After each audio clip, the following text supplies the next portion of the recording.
Okay, beautiful. Welcome, everyone. Great to see you all online, in person. So, we're getting into the consciousness of the week, rewiring our consciousness towards the consciousness that connects us to the tree of life. We have a very, very powerful story today. We know that we just after the crossing of the Red Sea according to the stories of the Bible, and the next journey was that took like 49 days later was the revelation on Mount Sinai. So the portion of Yitro, it's actually dealing with the revelation on Mount Sinai, something that is parallel to the holiday of Shavuot, because it's called Shavuot, means weeks, because the counting of the 49 days after the exodus of Egypt. So what is interesting about this portion, and today we're going to learn more in depth about it, that it was named after a person. So how come the Torah was choose to name this portion after the father-in-law of Moses, which was Jethro? Jethro considered to be a very, very negative person, a sorcerer.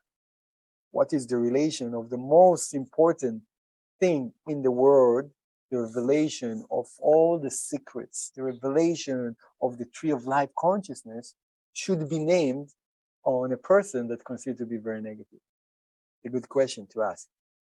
So today we're going to learn a bit about that and to understand really how we can receive messages in our lives.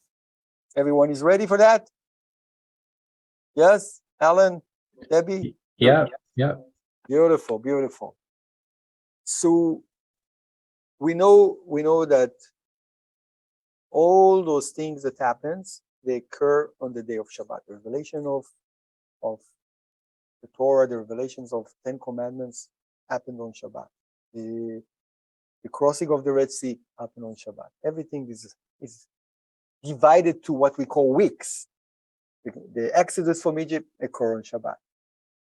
Of course, it's an enormous level of manifestation.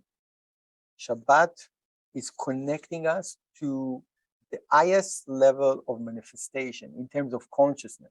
What we're going to do during the week is just a reflection, it's just the side effects of what was our consciousness during the 7th day. So Jethro, which was the father-in-law of Moses, according to the story, he heard what happened. He heard about the crossing of the Red Sea, which is a tremendous miracle. That didn't do it to him.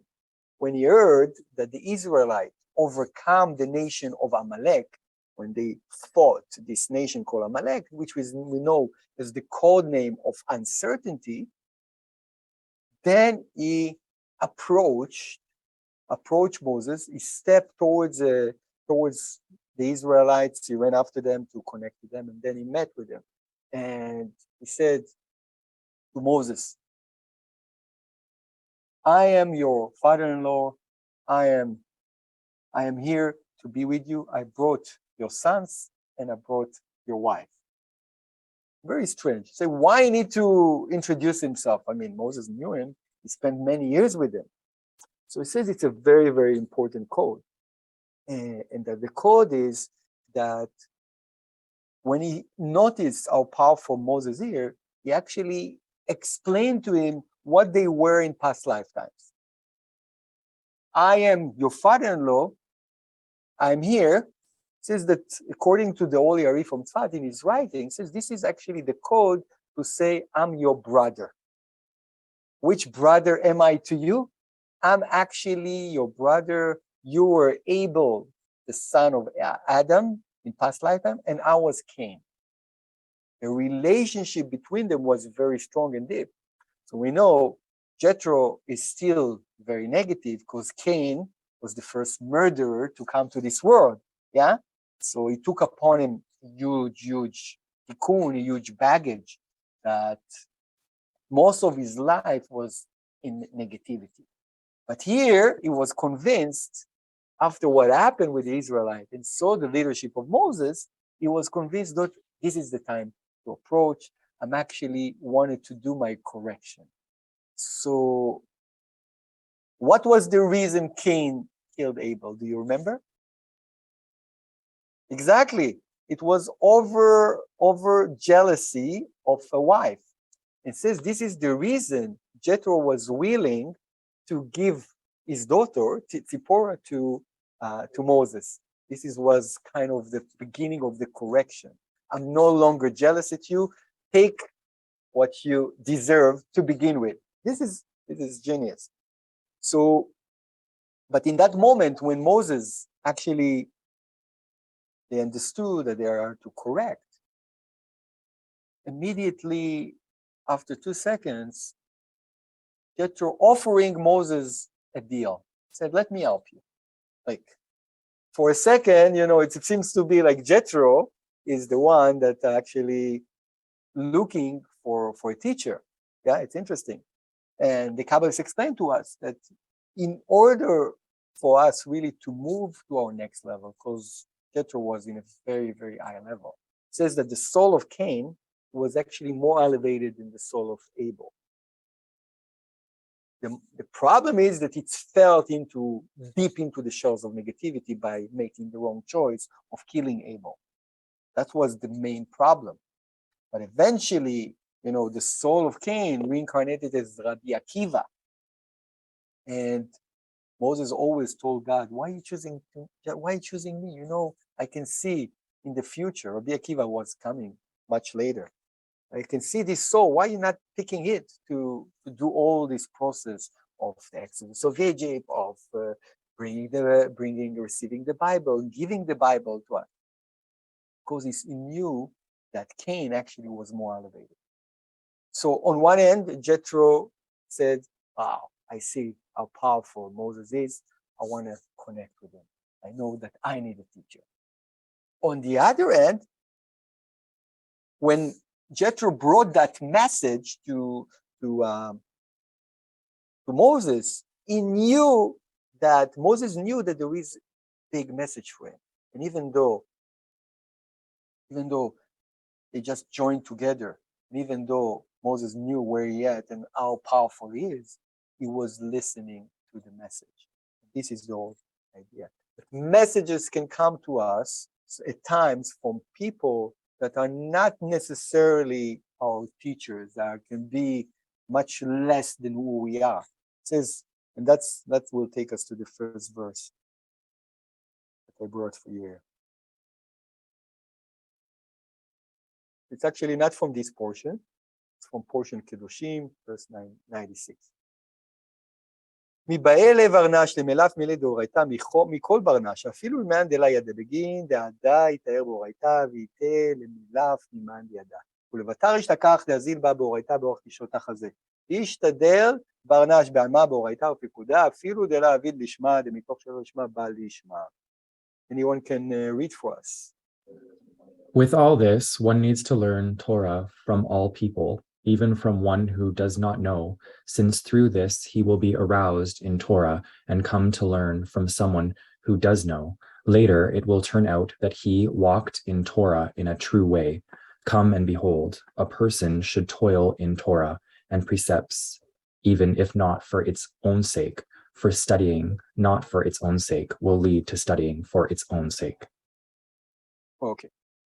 So it says that learning something from someone new, meaning what is the purpose of messages, that I will be enlightened with something that I haven't known before. Message that can lead me later on to different actions, to different decision making and all of that. So here it says that if I'm willing to hear words of wisdom, messages from people that not necessarily super connected, most likely in the right times, I will have the merit also to hear messages from people that are much more connected. This is the deal. It says also, so when someone is studying something but is not connecting to its real cause and the reasoning and his intention is not perfected, eventually, if he constantly going to want to receive the right messages, eventually he will be guided to receive the right messages, even though he is not necessarily having the right intention. We all have different intentions. Intentions are representative of our consciousness. There is nothing to judge there. What is the most important?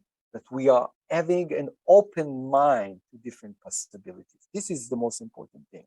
When we open our minds, like Moses opened his mind really to receive the messages from Jethro, Jethro actually gave him the secrets of so many things that changed the whole leadership and allowed him really to lead the Israelite in much easier way. He actually told him that the only way he can handle this nation is by delegating. And in order really to spend his time and to make the right investment, he have to delegate. And then that's how he actually assign different people within the nations to take upon the responsibility to answer the different questions. There were like the different, there were the Kohanim, there were the people that were heads of the tribes, and only like super important matters will come to him directly. And that saved a lot of time in the future later on how to handle the nation. More than that, in this portion, we know that the Zohar reveal actually the ability to receive messages through looking at the person, the way he appears. Foreheads, his face shape, his eyes shape, his palm shape, and all the lines in his palm. All the secret of face and palm reading exists within this portion. This means those are the signs that allows us really to see the character of the person that you deal with. Our ability really to shake a hand of a person and to immediately be having the ability really to sense his energy, ability to look at someone's eyes and to see where he's at, what is his consciousness, what is his intention, where is he coming from, how can I help that person? It's also very important. Because by seeing the messages that appears, that's how I actually able to help that person to connect to the light. So what really happened? The listening part of life is very crucial. You know? So it says that listening is coming through our ears. Yeah, but there are two ways to describe that sense. One is listening, and one is just hearing. Okay? So why the Creator actually created for us two ears? It says that from one ear something can come in, and from the other ear something can come out. It means that it's not necessarily going to penetrate, going to register. Everything that we hear is not necessarily registering, isn't it? Because it says in the voices that we hear all around us, we can actually hear all the secrets of life. For example, King Solomon, he knew the language of the birds, he knew the language of the animals. Yeah. So it says that, yeah, the animals seems to be that they have less desire than us, less ability of communication than us, but in reality they are more elevated than us. They are more connected to the light. They are more aligned with the cosmic reality. They don't just, like humans, they break the laws out. They're working according to the cosmic laws. They're working according to nature. They're working according to their instinct. But they're more aligned. They're not arguing if there is the creator or not the creator. Only human can do that. You know, to have doubts of the existence of higher force. But the animals do. So when the birds are like singing, speaking between themselves, Solomon, that was so wise, he was able really to extract a lot of messages of the upper world through listening to them. So we know that what happened in the revelation of Mount Sinai is that the Israelites raised to their highest peak in terms of wisdom. There's like even the smallest person of consciousness was able to be a prophet. It says, how come? What happened? First, it was their commitment.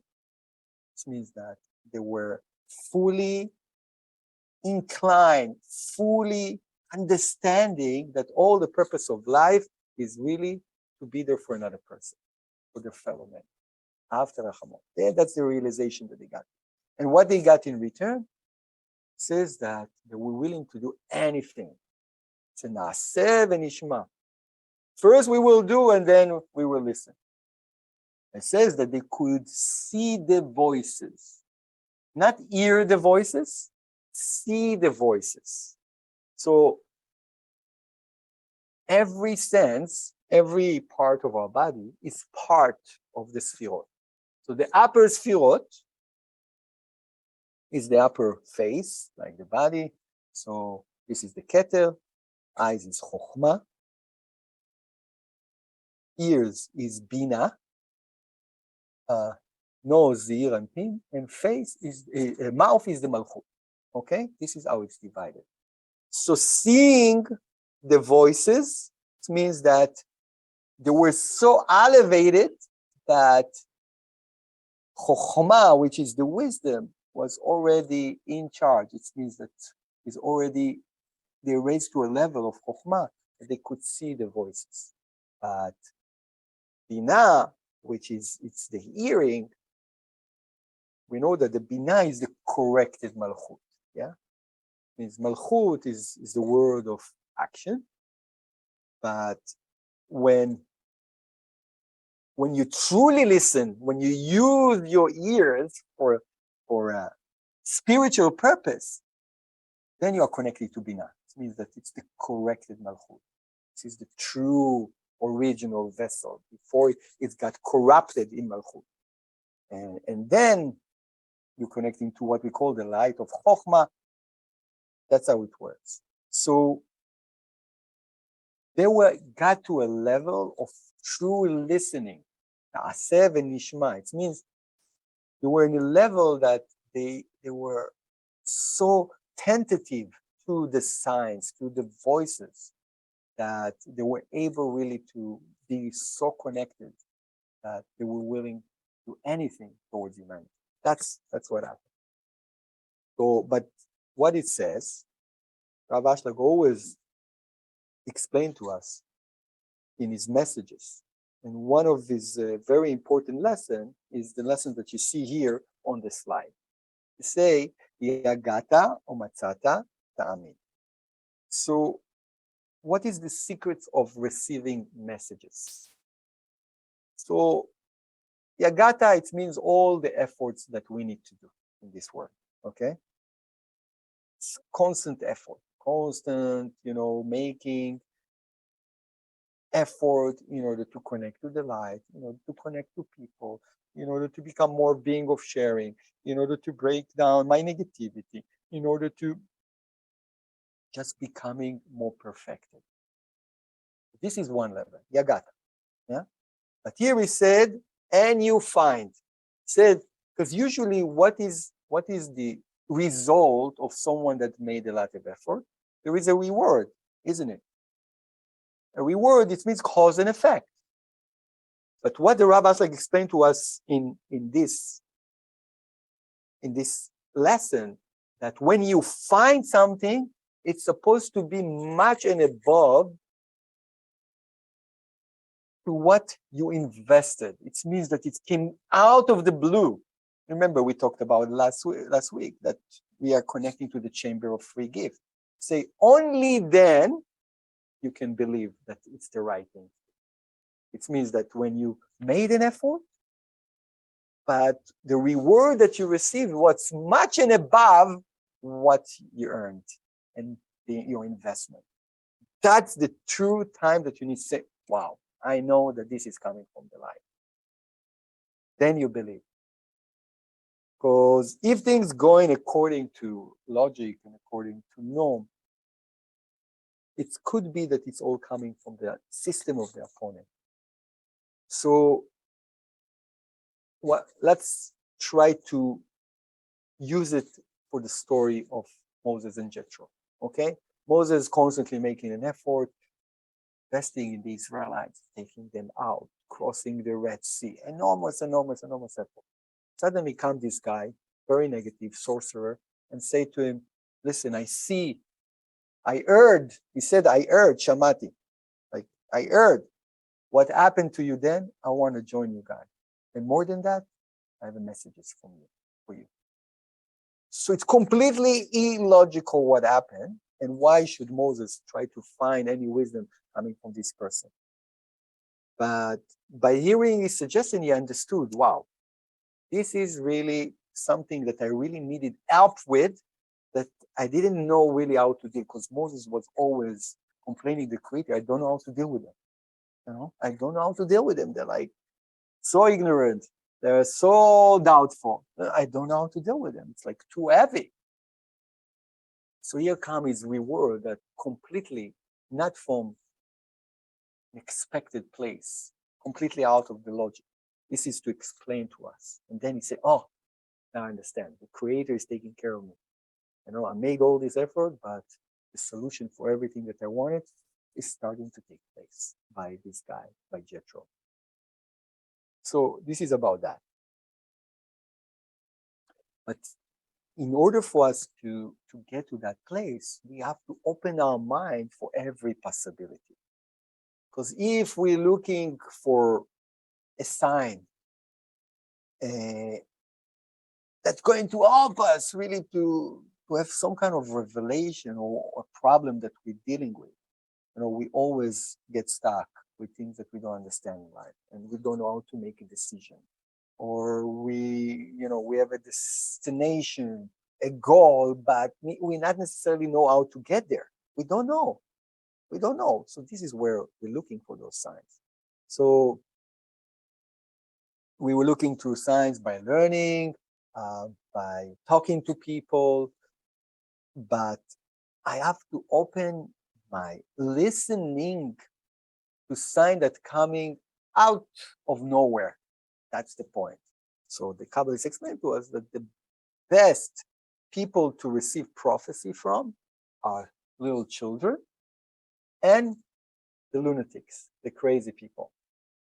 That's the best. Those are the best people to receive sign from. And it's not logical to listen to any of them, no? A kid, what does he know? And we know that the crazy person, whatever he knows, doesn't make sense. But that's the whole point. That's the whole point. If I want really to receive signs, I have to do it not from the conduits, from the streaming of the logic mind. But of course, they need to be mixed between the two. It doesn't mean it have to sit together eventually, because eventually I have to take actions upon it. It's have to be somewhere in between.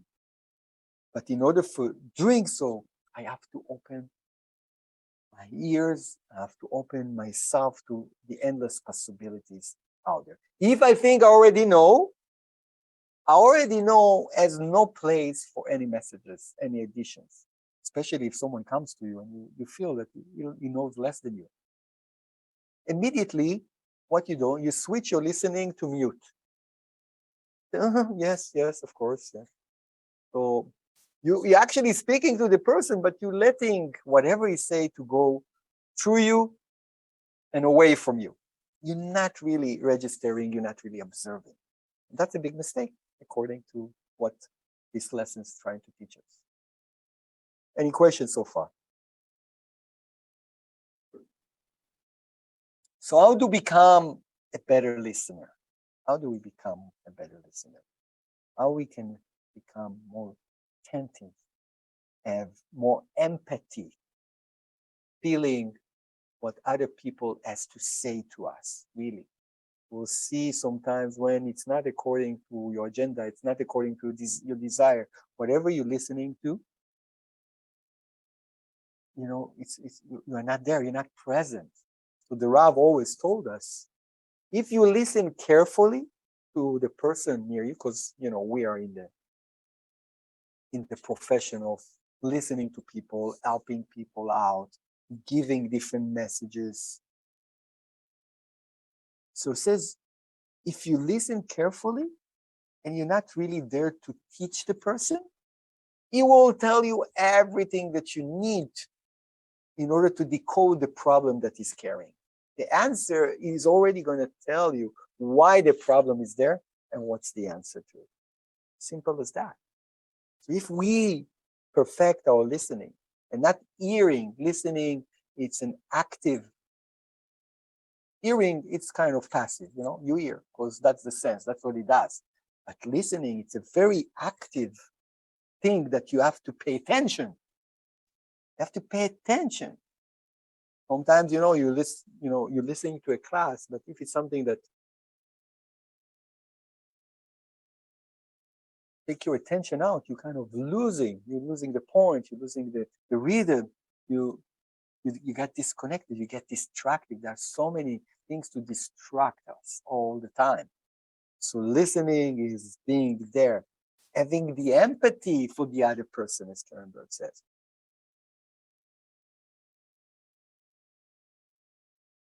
In order for us to do that, Kabbalists explain to us that we have to have the poor man consciousness. What is the poor man consciousness? And this is the name of our prayer.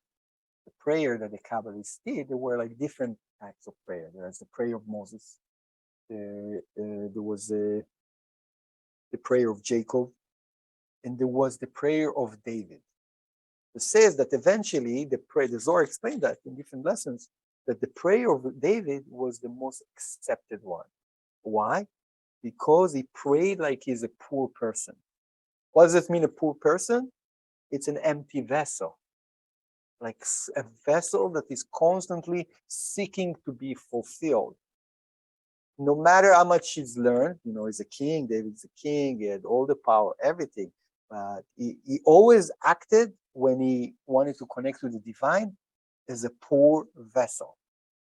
So the consciousness of a poor man is a consciousness of someone that can observe anything, pretty much, in a place that he needs so much. Everything that is there, it's for him, is a nutrition line. You guys understand? That's the consciousness of the poor man. So I want to share with you also, you can ask some question if you have now. I want to share with you a teaching from Karen Berg. We have a question here coming from Everton. So the question is, how do I know who to get the messages from? Yeah? How do I know who to get the messages from? I'm listening, sometimes people, they talk rubbish, they talk this. But remember what we said before. The biggest message is coming from children and crazy people. So if I'm opening myself to that, I will be a little bit more tentative to those people that I'm just hearing, but I'm not really listening.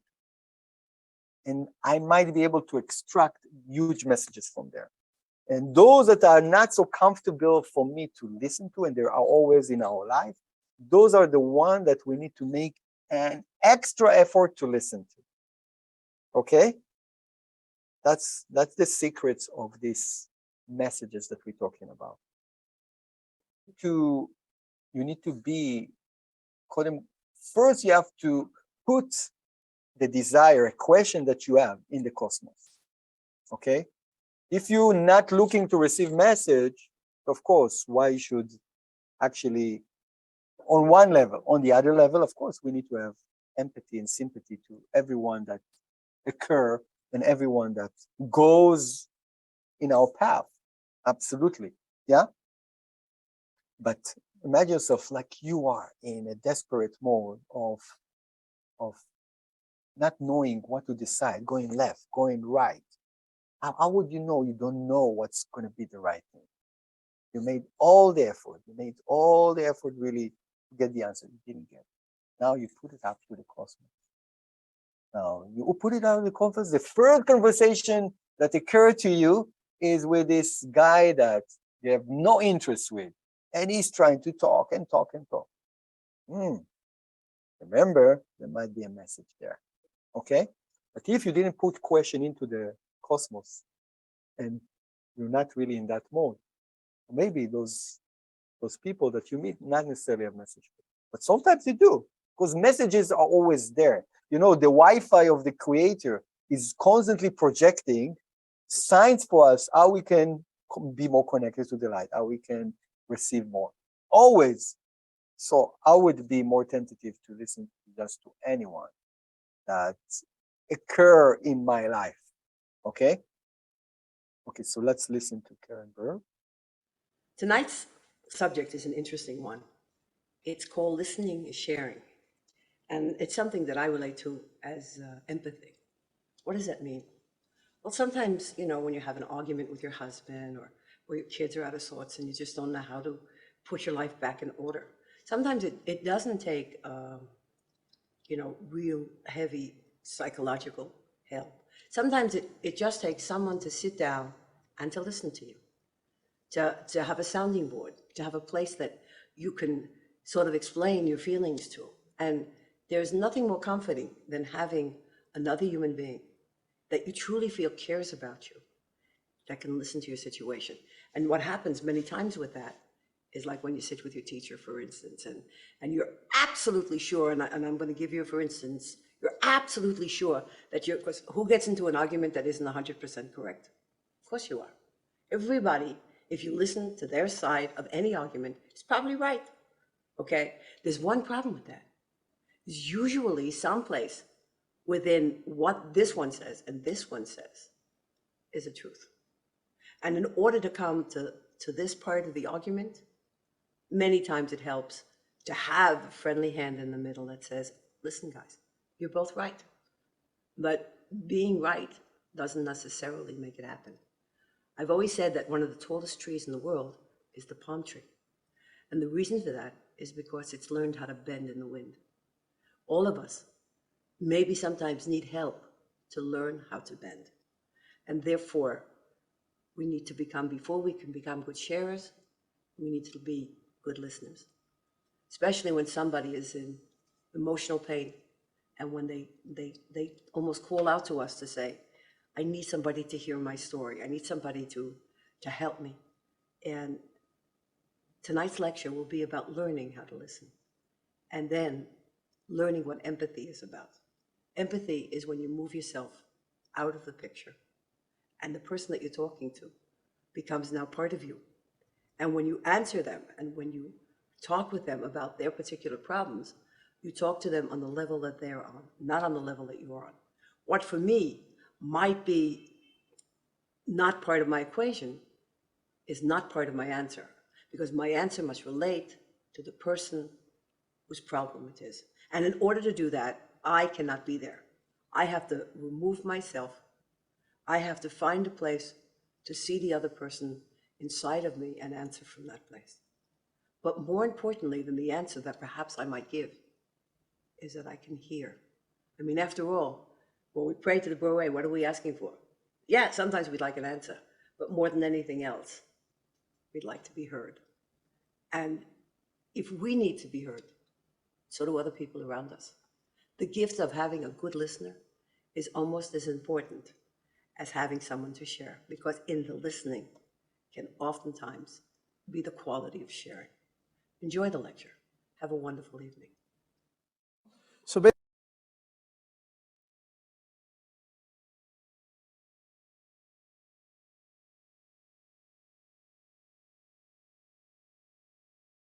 Karen Berg shared us tremendous secrets about listening, the empathy, that we like to be heard. Therefore, all the people around us like to be heard too. So when we allow someone else to be heard, the cosmos will give us the opportunity to be heard too. This is one secret. And the second thing is that through listening, I'm actually setting myself in the place of that person. It means that I'm removing any judgment and I'm just there to observe where they are. This is really the intention of listening. Actually there to hear everything, but in their own level, not from my level. That's the point. And that's where I can really truly connect to messages. So any questions from the crowd, guys? So I want us to do a meditation now that will allow us to connect to some and receive more messages. First, remember that by reading the Zohar of this week, all of us will connect and fine-tune our ability to receive more messages from wherever we are. You know, there are messages that coming from the inanimate. There are messages that come through voices. There are messages that come through people. There are messages that coming through different signs out there. There's a lot, constant messages means that the creator projecting his light, and the light get translated as different way for us to get closer to it. So if we are tuned to it, if we are attentive enough, we can hear messages. But now I want you to think about something you are lacking the clarity and you really want to receive messages of, with the consciousness of this week, with the consciousness of the Zohar of this week. And we're going to do a guided meditation together.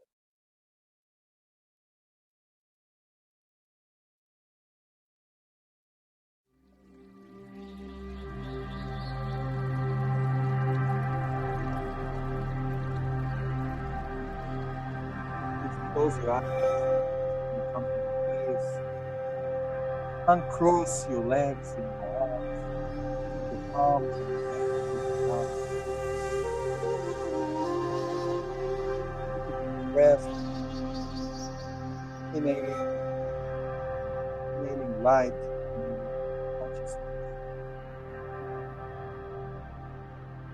and exhale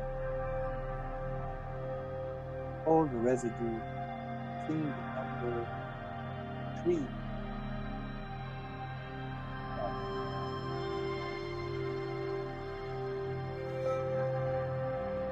Inhale another time, inhaling light, inhaling purity, pure oxygen, and exhaling all the stress in front of you. Number 2.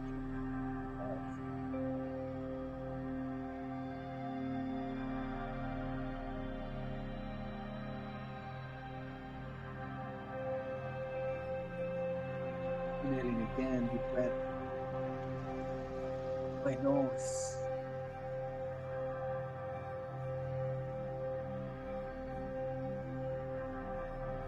And exhaling number 1. Life.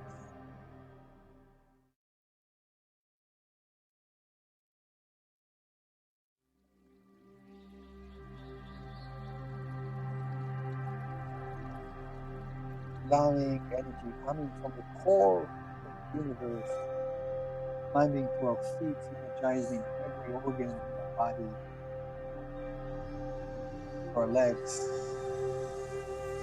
our knees, our thighs, energizing all the blood circulation, nervous system,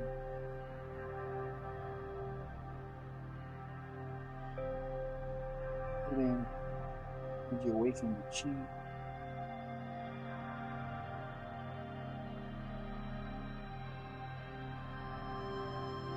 all the organs of our body, liver, the hearts,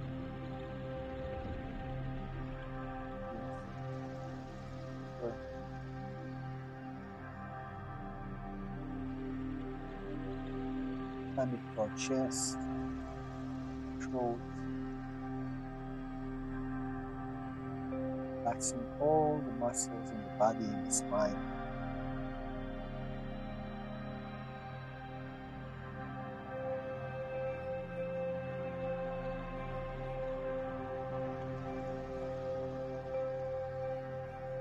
Finding our mouth, face, eyes, everything gets relaxed.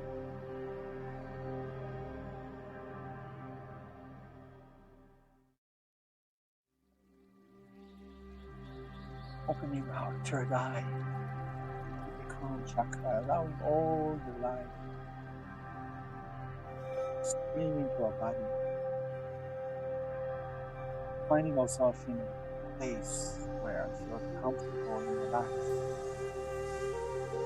Some don't going, putting myself in the brain and entering the building, opening the door, and finding the elevator, calling the elevator, entering in, clicking on the 10th floor, climbing through the 6th floor from Malchut,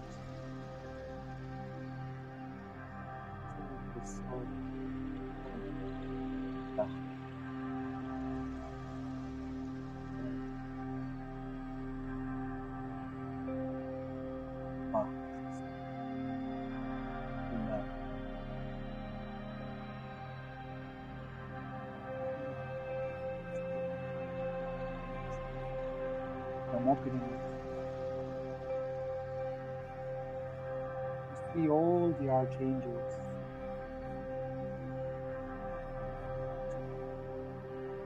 up there. All of them are there.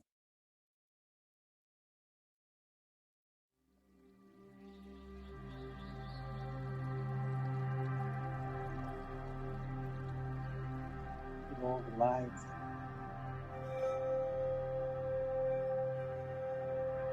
I'm deciding to ask one of them a message from me, one for my choice. What I'm saying to them is exactly on the slide. דבר אדוני, כי שומע עבדך. Say it. דבר אדוני, כי שומע עבדך. דבר אדוני, כי שומע עבדך.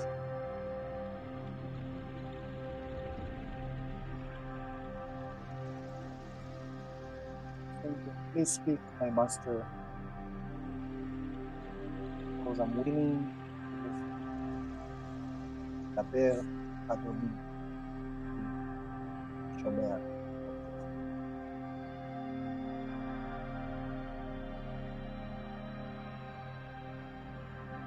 As I'm becoming very receptive and attentive,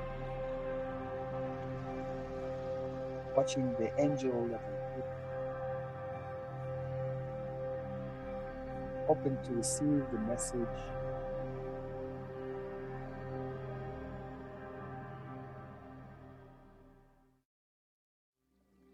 anything, or any sign, or any word, just attentively,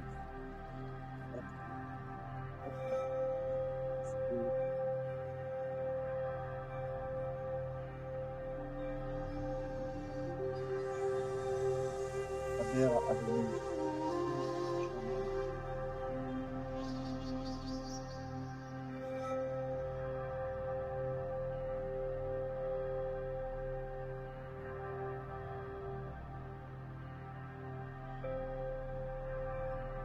Message there could be that people around me become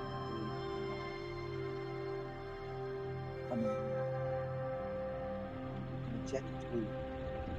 Cosmos is already in the order we receive the answer. That I received the message already.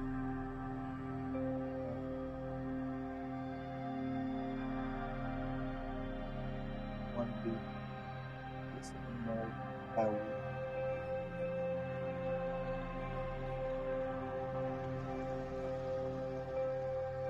Slowly, surely I'm getting into the building again. Doing the elevator. Pressing on floor number 1.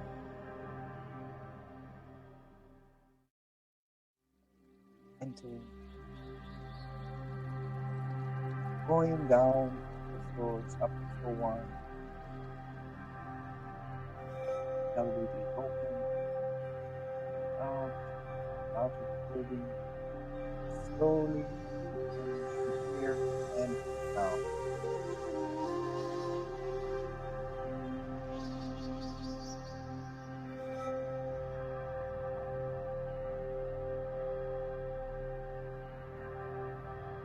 Someone wants to share experience, welcome to.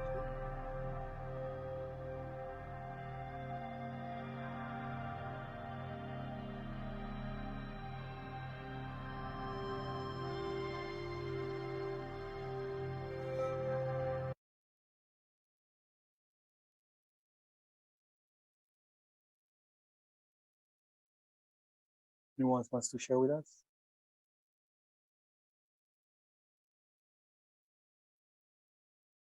Okay, so what would be the steps to true listening? I am the one to give the answer.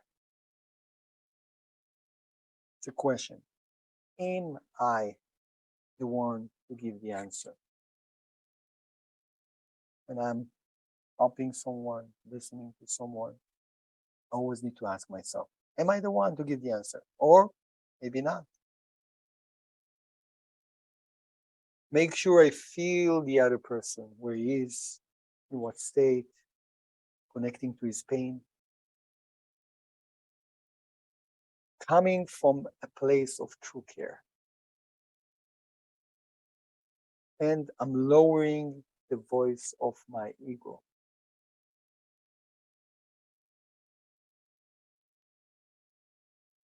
And as Karen Berg shared with us, there are two sides to every story, and the answer usually is between them.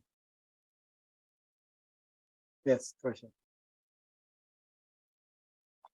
By listening.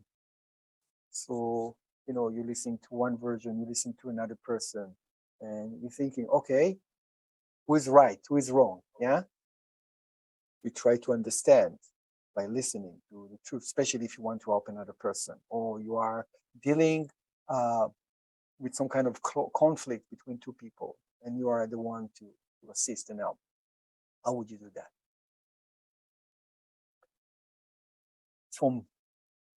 So how come there is a conflict? So of course, could be from that person, he thinks he's right. From the other person, he thinks he's right. So as Karen explained, usually it's somewhere in between that none of them can see yet, and you could be the one giving the messages there.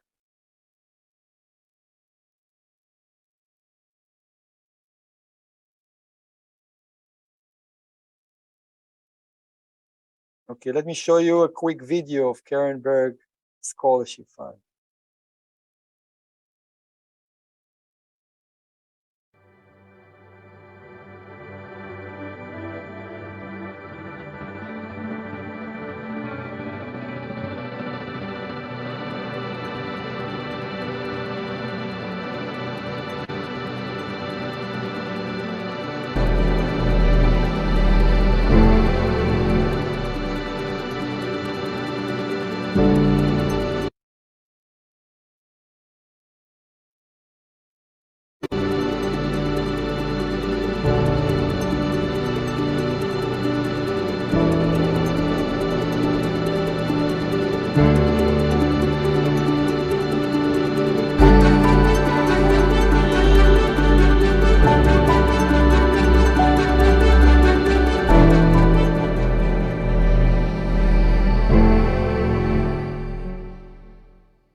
Beautiful. So if any of you wants to contribute, help us make all those classes available, we're welcome to do it through this code or just going to share.kabbalah.com scholarship. Also, on Thursday, this upcoming Thursday, we're going to have an amazing seminar here, Love and Consciousness, learning to communicate with coworkers, friends, family, and the loved ones. We're going to have a guest speaker here. Her name is Tanaz. She's a relationship coach, very sweet. Me and Tamar are going to share with you the side of consciousness together with workshops and meditation. All of you are very welcome to join us. It's going to be an amazing evening. Beautiful, guys. So thank you all for coming, joining us. Looking forward to see you next week and on Thursday. Thank you, David. Thank you, David. Thank you, David. Thank you.